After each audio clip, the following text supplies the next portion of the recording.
di Panji Nurul Salam yang amat sangat kita cintai ini. Para hadirin Dewan Hakim yang saya muliakan, Rasulullah sallallahu alaihi wasallam bersabda, "Innal ulama al-warathatul anbiya'i wa innal anbiya'a lam yuwarrathu ilman, lam yuwarrathu dinaran wala dirhaman, innama warrathu ilman, faman akhadahu bihaddi awfara." Bahwa sesungguhnya para ulama itu ialah waris para anbiya. Para anbiya tidak mewariskan dinar dan dirham. Hanya saja yang anbiya wariskan ialah ilmu. Barang siapa yang mengambilnya, maka ia telah mengambil dengan bagian yang sempurna.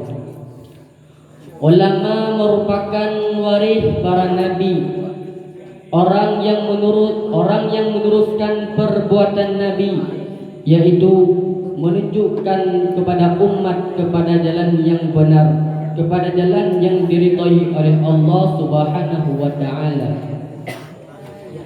Beranjak dari hadis tersebut, saya ingin mensyarah syarahan singkat yang bertema peran ulama untuk umat.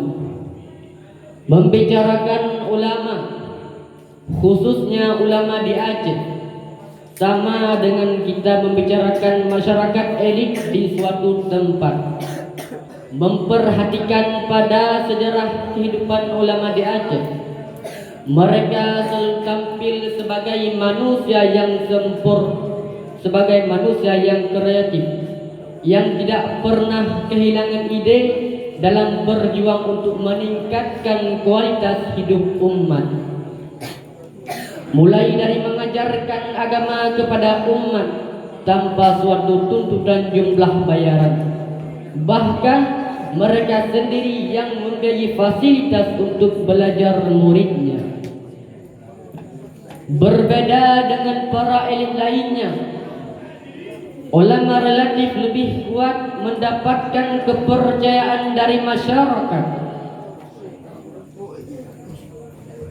Hal ini terlihat bahwa selain berfungsi sebagai pemberi petunjuk kepada umat, ulama juga orang yang kuat menerima amanah. Hal ini terlihat bahwa ulama sering mendapatkan posisi sebagai pemimpin informal yang mendapatkan mandat untuk memegang suatu jabatan berdasarkan kepercayaan umat. Dengan demikian, ulama merupakan salah satu kelompok yang amat penting di dalam masyarakat Aceh. Dalam sejarah Aceh ditemukan data bahwa ulama pernah menjadi pemimpin dalam berjuang untuk mempertahankan negara dari agresi penjajah, mengusir penjajah yang menduduki tanah Aceh secara paksa. Posisi tersebut dipikul bukan karena mereka sebagai penanggung jawab pada ketika itu, akan tetapi hanya sekedar ingin membebaskan umat dan tanah air dari cengkeraman para penjajah. Yang mengagumkan semua pihak adalah hal ini semua dilakukan ketika para pemimpin-pemimpin tidak sanggup lagi mengajak rakyatnya untuk mempertahankan tanah air. Kenapa ulama sanggup melakukan hal yang demikian? Karena selain bekerja dengan tulus tanpa tadang aling-aling, mereka juga satu golongan yang berilmu tinggi, yang selalu dapat membuat interpretasi situasional berdasarkan nilai-nilai agama. Para hadirin Dewan Hakim yang saya muliakan, kedudukan ulama yang begitu dominan di dalam masyarakat Aceh sebenarnya tidak hanya selama perang kolonial, Akan tetapi sudah dimulai sejak awal terbentuknya masyarakat Aceh yang Islami, yaitu sejak awal terbentuknya sistem politik yang berwujud dalam bentuk kerajaan di kawasan pantai. Hal ini barang tentu berkaitan erat dengan proses Islamisasi prakondisi terciptanya sistem politik. Peran ulama di Aceh, terutama sekali dalam bidang ilmu pengetahuan, telah terlihat sejak awal terbentuknya masyarakat Aceh secara politik, yaitu pada masa-masa Kesultanan Islam.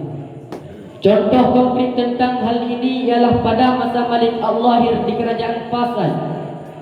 Ibnu Battutah yang mengunjungi kerajaan tersebut, beliau menulis dalam buku catatannya bahwa raja yang memerintah sangatlah taat beragama. Beliau senantiasa dikelilingi oleh para ulama.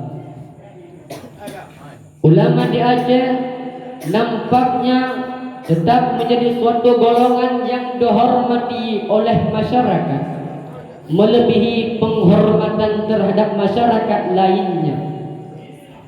Penghormatan terhadap ulama ialah penghormatan yang datang dari hati yang tulus karena kemuliaan pekerjaannya, yaitu selalu bekerja untuk mengajarkan umat, mengajarkan nilai agama, di mana dengan agama tersebut umat mampu mengartikan tentang tujuan hidup, baik tentang tujuan kehidupan di dunia maupun tentang tujuan kehidupan di akhirat. Dengan ilmu ini biasanya umat mampu memuliakan arti hidupnya, memuliakan akhlaknya, serta saling menghormati, saling memberikan penghargaan kepada orang-orang yang berjasa di dalam hidupnya, terutama sekali kepada sang pemberi hidupnya, yaitu Allah Subhanahu wa Ta'ala. Seterusnya kepada penyampaian wahyu Allah Nabi Muhammad sallallahu alaihi wasallam, kepada orang tua yang telah melahirkannya, membesarkannya, dan selanjutnya kepada guru-guru yang telah memberikan pelajaran sehingga dapat meningkatkan ilmu pengetahuan, yang mana dengan ilmu pengetahuan akan mengangkat derajatnya. Para hadirin Dewan Hakim yang saya muliakan, tanpa perjuangan orang-orang tulus seperti mereka, mungkin kita telah menjadi bangsa yang primitif, hidup di alam tanpa berpengetahuan. Contoh seperti bangsa aborigin di Australia, orang-orang Eskimo di Kanada, Hindian, orang berkulit hitam di Amerika. Dengan kegigihan ulama berperang melawan penjajah tanpa menyerah, sambil memberikan pelajaran-pelajaran kepada anak-anak bangsa, baik mengirim ke luar negeri atau mengajar di tempat persembunyian di hutan-hutan, sehingga ketika negara kita telah merdeka, kita tetap memiliki ulama yang mampu memimpin negara. Di awal kemerdekaan, Aceh malah mampu mensuplai sejumlah ulama yang berbobot untuk daerah lainnya. Misalnya seperti Tunku Syihabuddin Syah, ilmuwan Islam terkenal di Nusantara, mengabdi pada 2 universitas, IAIN Sunan Kalijaga Yogyakarta dan IAIN Arif Syarif Hidayatullah Jakarta. Profesor Ismail Yaqub sempat menjadi rektor IAIN Sunan Ampel Surabaya dan terakhir menjadi staf Kementerian Agama. Masih banyak ulama-ulama lain yang tidak dapat saya sebutkan satu persatu. Para hadirin Dewan Hakim yang saya muliakan, ulama merupakan waris para nabi. Oleh karena itu, menduduki fungsi kunci dalam masyarakat karena ilmunya yang disebarluaskan untuk memimpin dan mendidik masyarakat sehingga dapat membedakan yang hak dan yang batil, yang haram dan yang halal, yang pantas dan yang tidak layak, agar penilaian apa yang diartikan dengan ma'ruf dan mungkar itu betul-betul seperti yang ditetapkan oleh kriteria syariat Islam. Jika tidak, maka penilaian apa yang diartikan dengan ma'ruf dan mungkar dapat salah dan menyesatkan. Para hadirin Dewan Hakim yang saya muliakan, dalam lintasan sejarah Aceh, mulai dari proses Islamisasi awal hingga saat ini, ulama memegang peran penting dalam kehidupan masyarakat.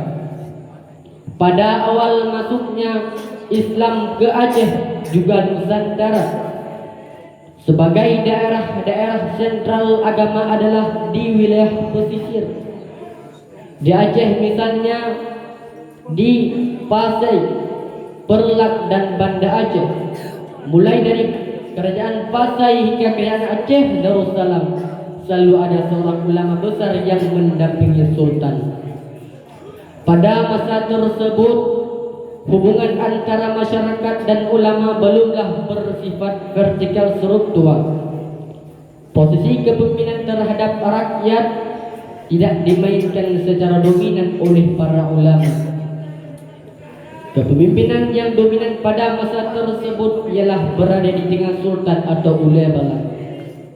Masuknya imperialisme barat ke Indonesia, khususnya Aceh, mengakibatkan perubahan kepemimpinan vertikal terhadap ulama dan rakyat. Karena penentangan yang dilakukan oleh ulama lebih kuat dibandingkan dengan penentang yang dilakukan oleh sebagian sultan atau ulama, sehingga hubungan antara ulama dan masyarakat menjadi lebih semakin akrab. Hanya demikian dan sekian yang dapat saya sampaikan. Mari kita simpulkan syarahan yang singkat.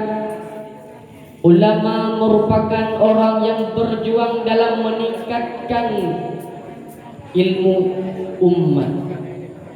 Ulama juga orang yang dipercayakan oleh umat untuk memegang suatu jabatan, bukan karena SK surat keputusan batasan. Ulama juga orang yang mempertahankan tanah Aceh, tanah Indonesia, bukan karena bertanggung jawab atas semua itu, akan tetapi hanya sekedar ingin membebaskan umat dan tanah air dari cengkraman para penjajah.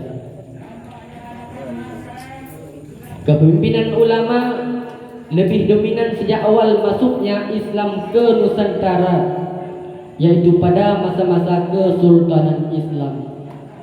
Ulama ialah orang yang dihormati oleh masyarakat melebihi penghormatan terhadap masyarakat lainnya, karena ilmunya yang disebarluaskan untuk mendidik putra-putri bangsa.